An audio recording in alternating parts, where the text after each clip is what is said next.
قلت الحمد لله في سري وإعلاني، والشكر لله من أعماق وجداني. قالوا تقعدت، قلت الخير وهلابه تو ابتدى في حياتي عمري الثاني.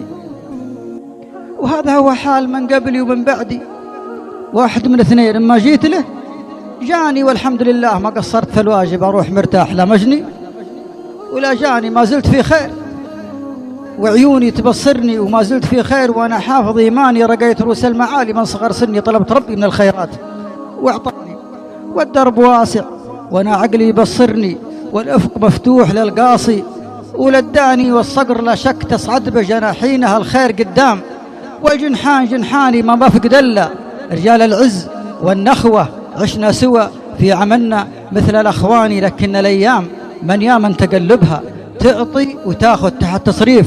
رباني والدرب ماشي ومن بعدي بيلحقني، والقافله ما تبى توقف على شاني، واصحابي اهل الوفا ماني مغيرهم، كل معه رقم جوالي وعنواني، اسالهم في لوازمهم وكم منهم اللي يباني يدورني ويلقاني. هذه حروفي من الوجدان اسطرها، والخاتمه يا هلا يا عمري الثاني.